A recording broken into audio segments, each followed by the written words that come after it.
Everyone's lying to you.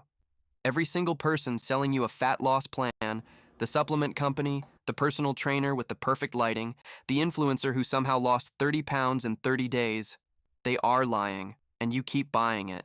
And here's what kills me. The truth isn't even complicated. It's not expensive. It doesn't come in a bottle. But nobody wants to tell you the actual truth because the truth doesn't sell. So that's what we're doing today, the real stuff. Okay, so first thing first, fat loss. What is it actually?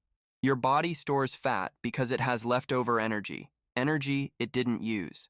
Fat loss occurs when fat stored in fat cells is broken down and released into the bloodstream to be used as energy. So if you want to lose fat, you have to use more energy than you take in. That's called a caloric deficit. And I know you've heard this before. And I know you're thinking, I don't eat that much. You do. You eat more than you think. Studies have shown consistently that people underestimate how many calories they eat by up to 40%. You think you had a light day, meanwhile you had 2,000 calories. And that's not me calling you a liar. That's just human psychology.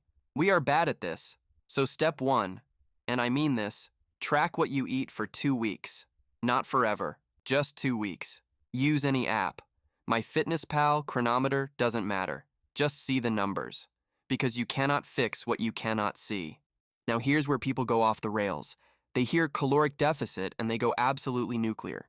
To lose fat, which means you're actually pulling from the energy stores in your fat tissue and therefore losing weight from your fat, you need to be in something called a calorie deficit, which means you're burning more energy on a daily basis than you're taking in. And to do that, you first need to know how many calories you're burning on a daily basis to be under it. And those are your maintenance calories. This is the amount of calories your body burns on an average day to maintain your body weight. It includes the amount of energy you burn during your workouts, your daily movement, as well as your BMR, which is your basal metabolic rate. Your BMR is the amount of energy your body needs and burns to keep you alive. We're talking about breathing, circulating blood, keeping your heart pumping. When you combine your BMR with your activity levels through walking, but also intentional exercise, and the amount of energy you're burning through digesting food, you're gonna get your total daily energy expenditure, or TDEE, which is also gonna be your maintenance calories. And if you consistently eat below this level, your body has to make up this difference through stored energy, mainly through pulling from your body fat stores, but also a little bit of muscle. And that's what leads to fat loss. And this applies to any sort of diet where you're losing weight. The same principle applies. It doesn't matter if it's keto, paleo, or intermittent fasting. The only way to consistently lose fat is to be in a calorie deficit. And this is why tracking your food and your calories is so powerful, because you're controlling for the thing that produces fat loss. The actual thing that drives the fat loss process or results. How many calories you're taking in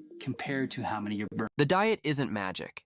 This structure helps some people eat less. That's the only reason any of them work. But here's what I'll tell you actually moves the needle. Protein. High protein. Every meal. Protein seems to be particularly effective for secreting certain gut hormones that may suppress appetite. And if we have a relatively high protein snack, perhaps before a lunch or dinner, then that's been shown to reduce our selection of foods at lunch and dinner and reduce our overall energy intake. So protein can be particularly effective for suppressing appetite. All right, now, let's talk about exercise. You cannot outrun a bad diet. I'll say it again. You cannot outrun a bad diet. A 30-minute run burns maybe 300 calories. One handful of trail mix is 300 calories. One handful. So if you are relying on cardio to lose fat and you're not watching what you eat, you're on a treadmill to nowhere. That said, exercise matters a lot, just not for the reason most people think. Exercise feeds the brain. Due to its high metabolic demand, the brain needs good circulation, and exercise induces strong blood flow to deliver all the nutrients required to carry out the brain's job. Exercise also secures priceless memories. People hold their memories dear, yet in reality, we only remember a fraction of our lives. Exercise improves memory by increasing molecular targets like the brain-derived neurotrophic factor. The more brain-derived neurotrophic factor, the more the memory improves in function and capacity. Finally, exercise indirectly pacifies stress. Exercise reduces stress receptors in the hippocampus and minimizes the effect of stress hormones on the brain. Additionally, working out stimulates the release of endorphins that act on opiate receptors in the brain to create the blissful feeling of a workout high. But the real game changer for fat loss long term? Strength training, lifting weights, building muscle. Here's why it matters. Muscle is metabolically active tissue, meaning it burns calories even when you're not doing anything. A pound of muscle burns more calories at rest than a pound of fat. So the more muscle you carry, the higher your baseline calorie burn is. 24 hours a day, even when you're sleeping, even when you're sitting on the couch doing absolutely nothing. All right, stick with me here because this is the part most people skip, and it's probably why you're not losing fat right now. Sleep. If you are getting less than 7 hours of sleep, your hunger hormones go haywire. Researchers studied over 1,000 people and tracked their sleep, weight, and hunger hormones. They found that people who slept less than 8 hours had higher BMI the less they slept. More importantly, people who only got 5 hours of sleep had 15% less leptin, the hormone that tells you you're full, and 15% more ghrelin, the hormone that makes you hungry, compared to people getting 8 hours. The conclusion was simple. Less sleep messes with your hunger hormones, makes you eat more, and likely contributes to weight gain and obesity, especially in places like the US and UK where people are chronically sleep deprived and food is everywhere. And then stress. Chronic stress raises cortisol. Cortisol tells your body to store fat, specifically around your midsection. Cortisol also makes you crave high-calorie foods. So if your life is chaotic, if you're not sleeping, if you're running on caffeine and anxiety, you are fighting against your own biology every single day. So how fast can you actually lose fat? 1 to 2 pounds a week is the sustainable range. Any more than that and you're losing muscle, you're tanking your metabolism, and you're setting yourself up to gain it all back. The people who lose fat and keep it off, they're boring, they're consistent. They're not doing a 30-day challenge. They're doing something they can keep doing in 6 months. So here's your plan, and this is it. No supplements required.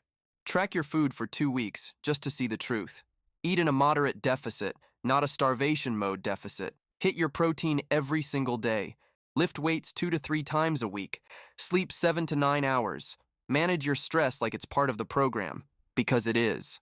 That's it. It's not complicated. It's just not easy. Stop looking for the shortcut that doesn't exist. Stop buying the thing that promises the result without the work. The body you want is built in the boring, consistent, unglamorous middle, the part nobody posts about. The only question left is whether you're actually going to do something about it or not.